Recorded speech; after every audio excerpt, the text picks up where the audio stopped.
Okay, I could not for the life of me get this hose to start with the wheel cylinder installed, because it is really close to that knuckle. It's not touching, but it's close. So I had to pull the wheel cylinder back out, install the hose, and then put it in. And then make sure when you do it, you don't want to twist this at all. You want a nice swoop in it. And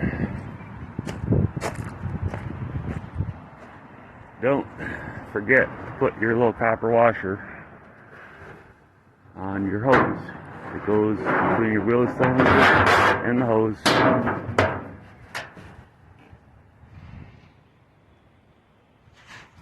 Okay, a couple things when doing these brakes, drum brakes.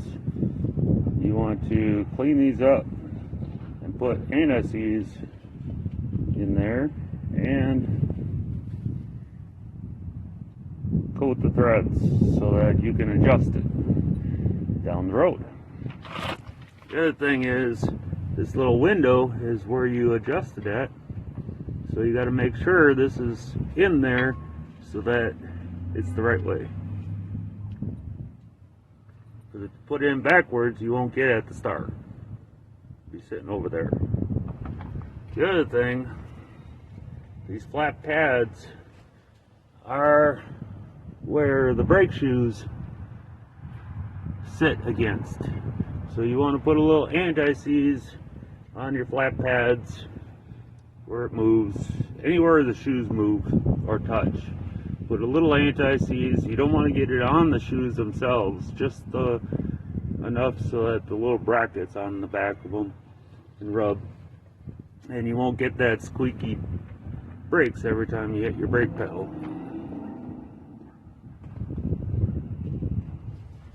Okay, you'll have two different shoes.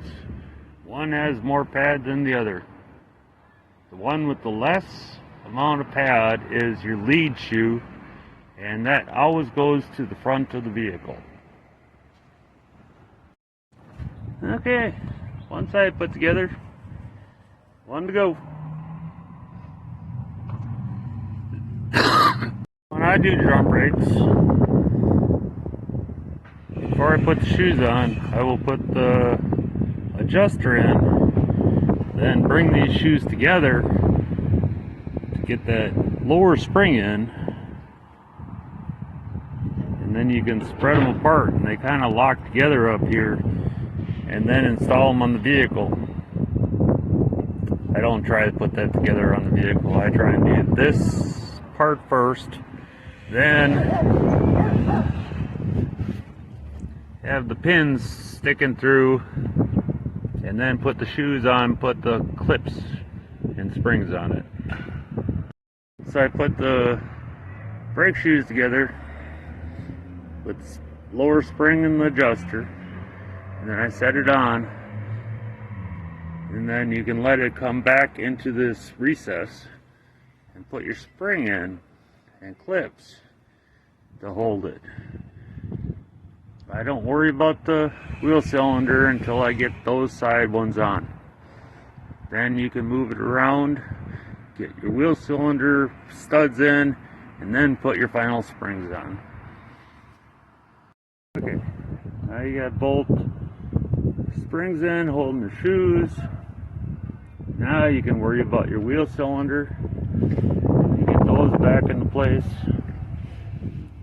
And then you pop your final springs on. Easiest way I found to do it.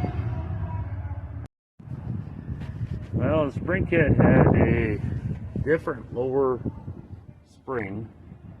That's fine. That'll work just fine there. And it had the one right upper, but the other one was wrong.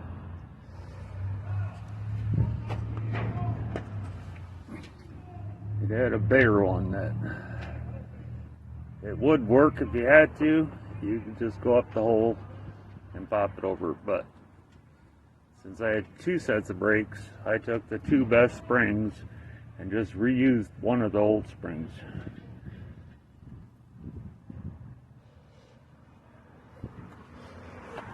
And I say, Lordy, that's pretty. Get out of the sun here. There we go. And you got brakes. Well, the start of it. I still gotta get the hub cleaned up, new braces, bearings, all greased and put together, and then hook the brake lines back in. It's getting there. Now on the four-wheel drives, you need this 90-degree that came out the brake hose to make it work. One thing to keep in mind, this is why you should always replace your brake hoses.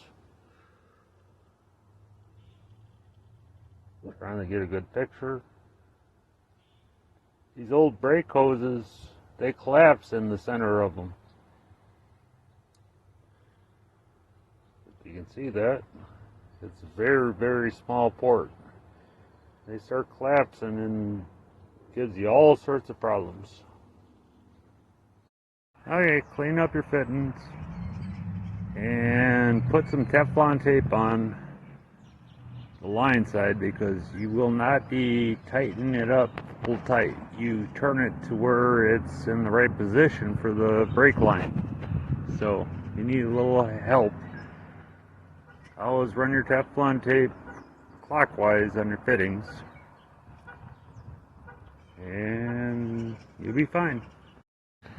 Okay, I got the elbows put in. I've got to get some metal line to run new line. I guess now I gotta decide if I'm gonna put a dual master cylinder on it or leave the single. But she's all put together, new brakes. I still have to beat these apart. You knock the studs out of them, then the hubs come out. Clean them, put new races in it, because I got all new bearings. And yeah. Well, that's a pretty good day. Alrighty guys. Oh, and I don't know if I'll be back out here tomorrow or if it'll be a week. So I coated the spindle in grease. I'll put a Walmart bag over it to keep her all locked in. I don't need the spindles rusting. So, but I think she looks pretty.